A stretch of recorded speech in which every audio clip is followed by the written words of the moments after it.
Yo, what is good, YouTube? It's your boy Bullet back again, man. And as in the title, y'all can see, today's video will be on how to hit on the Flex app every release. Now, this is not clickbait. You literally pretty much are going to hit on every release after you stack up these points and follow some of these methods in this video. But before I do get into these tips, man, I would appreciate it if you guys could hit the like and sub button right now. It does help out the channel a ton, and it would be very appreciated. But let's go and get right into the video. So starting off, the most important thing before I do get into some of these tips, it all depends on your area. You need to kind of scout out your area. If you're in a lot bigger city, then you're going to need more points on your account, and you're going to have to do things differently than someone would in a lot smaller city. Same thing with your state. Obviously, you're going to need more flex points in Chicago or New York than you would in Montana or Wyoming or wherever you would be. That's just an example, though. So as I've been starting off saying, flex points are the number one thing. The more points you have, the more likely it is that you're going to hit. And once you reach a certain threshold, pretty much in these flex points, you're pretty much going to be hitting every single release. For me personally, I think I'm in North Carolina, by the way.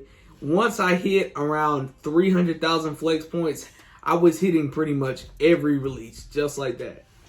Now, obviously, there's going to be more people around me. I know there's plenty of people in my state that are more towards the millions range, but most people going for these entries do not have 300,000 flex points in North Carolina. And I know for other states, 300K is not even getting you waitlisted. So again, it just does depend on your state. Now you're probably asking now, okay, I may have figured out how many flex points I need to get. How do I get these?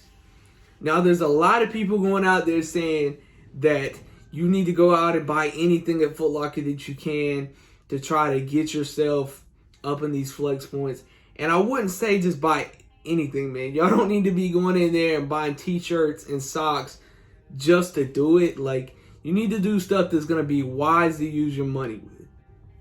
Back in February, I probably had just around like 30K flex points. I wasn't hitting on any of the raffles, and I was kind of down. I was like, bro, how do I even build my flex points up if I'm not hitting on the raffles? And I know that's a big question that a lot of you guys out there have. Y'all have to go on these leftover days, which is a day after release, and you have to go on random dates to see if there's anything profitable in these stores that you can buy. There's going to be a lot of things that you can purchase at these stores that won't require you to win a raffle to get. Just recently, about a week ago, I stumbled across some electric green sixes. There's plenty of other retros and even things besides retros. Yeah, I believe it was the last video that one of my homies picked up a pair of the Space Jam Air Forces. He paid about $133 after tax, and he ended up selling them on eBay for like $150 plus shipping. You're not going to make a huge profit off of some of these shoes that you're buying, but you need to find something profitable that you can make a little bit of money on, and it's going to help you build up your points.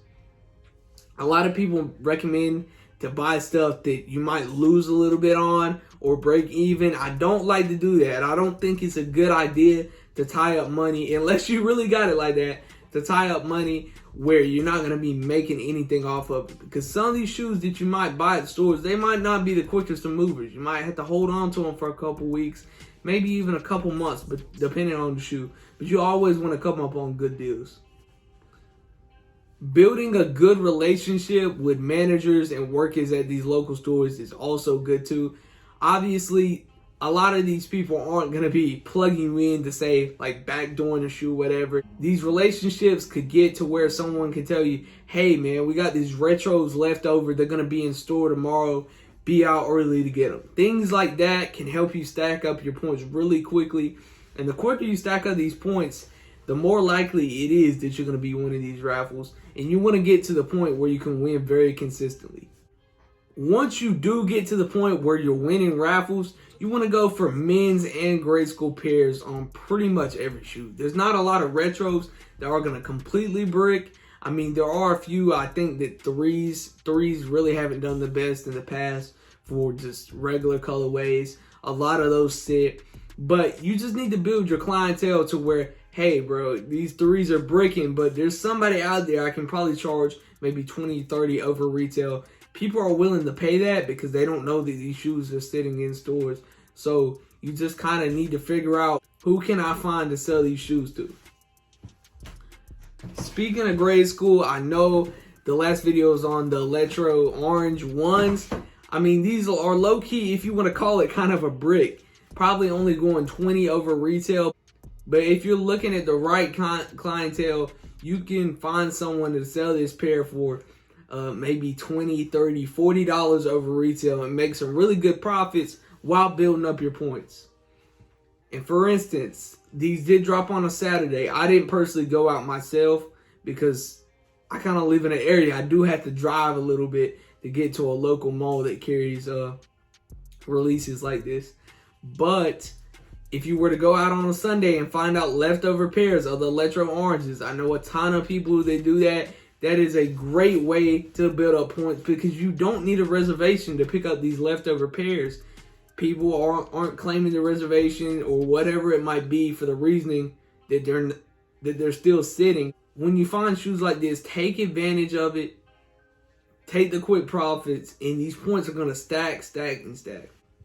Building up accounts with thousands, a million of points, this is going to take a lot of money. But if you're continuously flipping these shoes and getting things that you're profiting on, it's just going to be much easier to grow these accounts. And you are going to end up spending thousands, but it's going to be so well worth it because of what you're going to hit. And you're going to get all that money back plus more when you do sell the shoes. This isn't the easiest process in the world, but it is pretty simple to go by. You just got to kind of stay on your grind and hustle a little bit. Get out to your local mall, see what you can find, consistently be in these stores, and try to keep it cool with some of the managers and workers there.